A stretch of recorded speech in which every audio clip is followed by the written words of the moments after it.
Il y a des soirs où l'on réalise qu'on a passé toute la journée à faire des choses. Et pourtant, la maison ne semble pas vraiment différente. Le désordre est revenu. Le plan de travail est encombré. Les pièces ont cette légère tension d'un espace qui n'a pas été soigné. Ce n'est pas un problème de paresse. Ce n'est pas un problème de mauvaise volonté. C'est un problème de moment. On fait les choses au mauvais moment, ou on les reporte jusqu'à ce qu'elles s'accumulent trop. Et quand tout s'accumule, cela devient une tâche énorme. Alors on reporte encore. Et le cycle continue. Il existe une façon différente de vivre avec sa maison. Une façon qui ne concentre pas tous les efforts sur un seul grand moment de nettoyage, mais qui intègre de petites actions dans les moments naturels de la journée. Des moments qui existent déjà. Des moments qu'on traverse tous les jours sans y prêter attention. Cet moment. Cet geste. Cette occasion quotidienne qui, utilisée différemment, transforme progressivement l'état de la maison. Pas de révolution. Pas d'épuisement. Juste la bonne action au bon moment. Moment A, le premier quart d'heure du matin. La journée commence avant même qu'on s'en rende compte. Et ces premières minutes ont une influence énorme sur ce qui suit. Non pas parce qu'elles définissent tout, mais parce qu'elles créent un élan. Ou une inertie. Et l'un ou l'autre se prolonge. Dans beaucoup de foyers, le matin est chaotique. On cherche des affaires. On traverse des pièces en désordre. On part de chez soi avec une légère impression que tout est en suspens, que quelque chose reste inachevé derrière soi. Et cette impression, qu'on le veuille ou non, accompagne le début de la journée. Mais si on prend seulement 15 minutes le matin pour faire quelques gestes simples, tout change. Faire le lit, d'abord.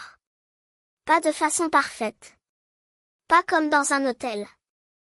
Juste tirer les draps, replacer les oreillers, rendre la chambre présentable. Cela prend 3 minutes. Pas plus. Et cela transforme complètement l'apparence de la chambre. Une chambre avec le lit fait est une chambre en ordre. Une chambre avec le lit défait est une chambre qui semble abandonnée, même quand tout le reste est propre. Ensuite, passer rapidement dans la cuisine. S'assurer que rien ne traîne depuis la veille. Essuyer le plan de travail si besoin. Mettre en marche la cafetière ou la bouilloire. Et profiter de ces minutes d'attente pour nettoyer ce qui est à portée de main. Rincer un verre. Ranger quelque chose qui a été laissé là. Passer une éponge sur le lavabo. Et si on a encore quelques minutes, un tour rapide dans l'entrée. C'est la première pièce qu'on voit en rentrant, et aussi la dernière en partant. Une entrée en ordre donne une bonne impression à soi-même, autant qu'aux personnes qui entrent. Ces 15 minutes du matin ne sont pas une corvée supplémentaire qu'on s'impose. Elles sont une façon de commencer la journée dans un espace propre et ordonné. Et un espace propre au matin, c'est une journée qui part différemment. Avec plus de légèreté. Avec moins de cette tension de fond qui vient d'un espace négligé. Moment 2, pendant la préparation des repas. La cuisine est la pièce qui s'encombre le plus vite. Et c'est souvent parce qu'on cuisine d'un côté et qu'on laisse le désordre s'accumuler de l'autre. On s'occupe de la casserole, de la cuisson, des saveurs.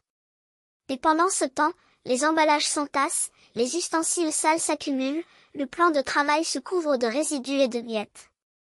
Il y a une façon très simple de changer ça. Nettoyer pendant qu'on prépare. Pendant que quelque chose cuit sur le feu, pendant que le four préchauffe, pendant qu'une sauce mijote, on a des mains libres. Ce sont des minutes d'attente qui existent naturellement dans tout processus de cuisson. Et au lieu de les passer à regarder le feu ou à prendre son téléphone, on peut les utiliser. On rince les ustensiles qu'on vient d'utiliser. On range les ingrédients au fur et à mesure qu'on s'en sert. On jette les emballages immédiatement. On essuie les projections sur le plan de travail avant qu'elles sèchent et collent. Cela ne ralentit pas la préparation. Au contraire. Un plan de travail propre est un plan de travail où l'on peut travailler efficacement. On n'a pas à déplacer des choses pour poser le prochain ingrédient. On n'a pas à chercher un ustensile sous d'autres. Tout est à sa place parce qu'on l'y a remis. Et quand le repas est prêt, la cuisine n'est déjà plus dans le même état qu'en début de préparation. La moitié du nettoyage est déjà faite. On n'a plus à tout nettoyer d'un coup après avoir mangé, parce qu'une bonne partie a été traitée en temps réel. Moment 3, juste après le repas. Le repas est terminé. La tentation est grande de se lever de table et de passer directement à autre chose. Un moment de repos. Une émission. Une conversation. On vient de manger, on est bien, et l'idée de se remettre debout pour débarrasser ne semble pas très attrayante. Mais ces quelques minutes juste après le repas sont en réalité très importantes. Parce que si on laisse la cuisine telle qu'elle, les résidus sèchent, les odeurs s'installent, et le nettoyage devient plus difficile.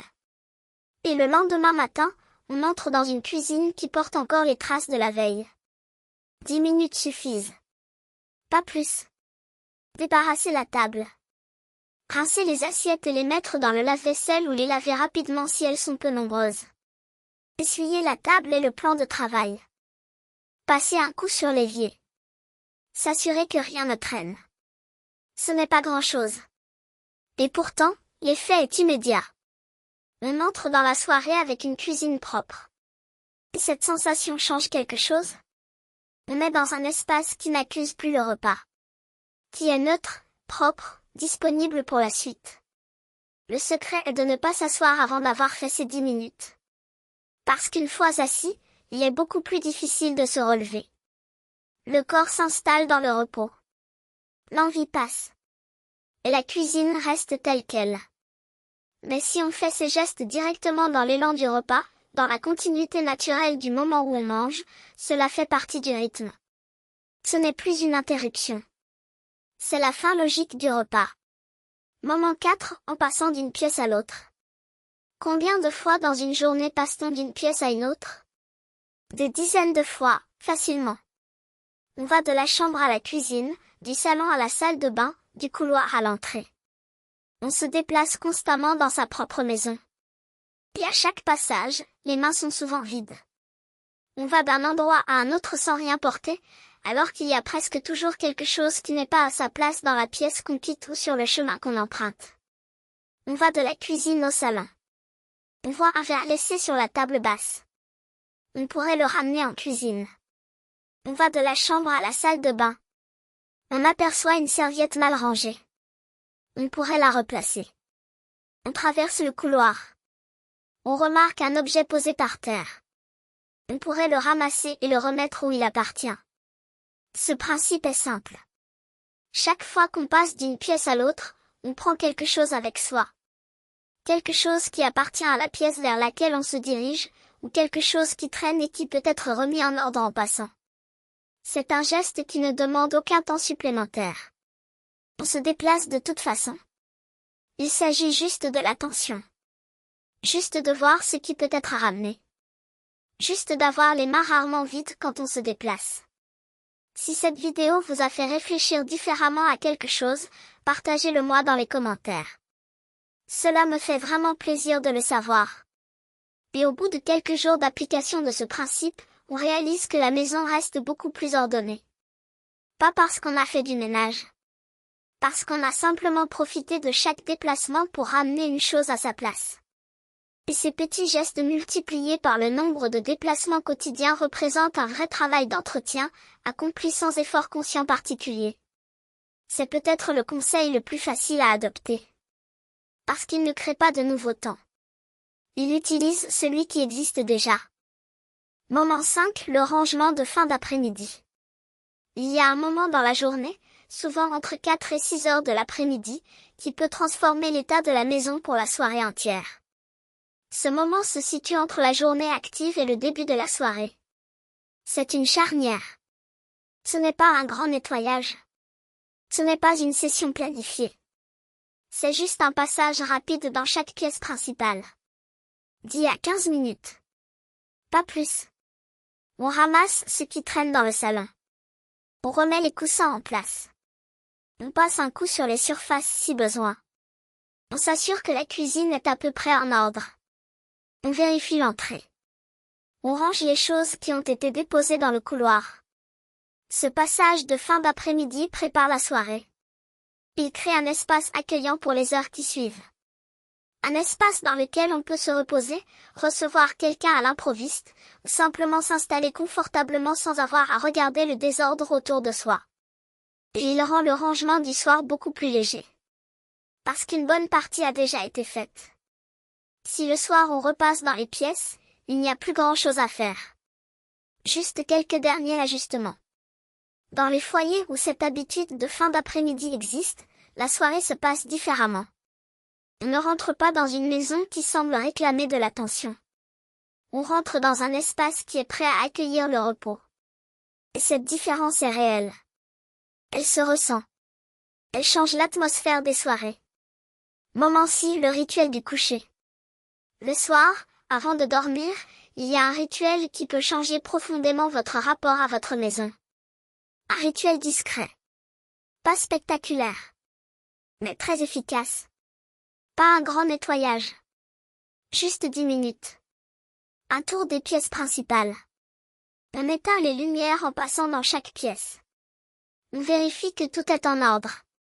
On ramasse les dernières choses qui traînent. On remet ce qui doit être remis. On note mentalement ce qui mérite un peu plus d'attention le lendemain. Ce rituel du coucher a quelque chose de particulier. Il clôt la journée. Il marque une frontière entre la journée active et le temps du repos. Il envoie un signal au corps et à l'esprit que la journée est terminée, que l'espace est en ordre, que le repos peut commencer sans avoir laissé quelque chose en suspens. Puis il y a un cadeau caché dans cette habitude. Quand on se lève le lendemain matin, la maison est propre. On commence la journée dans un espace ordonné. On n'a pas à nettoyer avant de commencer. On n'a pas à traverser les traces de la veille. La journée commence dans un espace neutre et accueillant. Ce rituel du soir est souvent décrit par ceux qui le pratiquent comme l'une de leurs meilleures habitudes. Pas parce qu'il est impressionnant. Pas parce qu'il change tout d'un coup. Mais parce que les effets sont constants, prévisibles et agréables. Chaque matin, on bénéficie de ce qu'on a fait la veille au soir.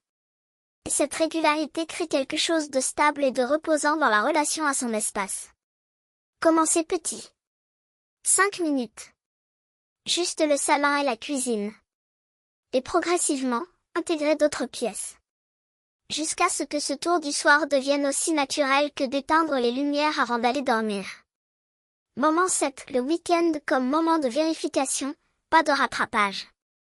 Le week-end n'a pas besoin d'être un jour de grand nettoyage. Si les 6 moments précédents sont intégrés dans la semaine, si les gestes quotidiens ont été faits régulièrement, le week-end peut devenir quelque chose de très différent. Un moment de vérification. Un moment de regard. Pas de tout refaire. Pas de recommencer à zéro. Juste de regarder ce qui a été bien entretenu et ce qui mérite un peu plus d'attention. Peut-être que le sol a besoin d'un passage plus complet.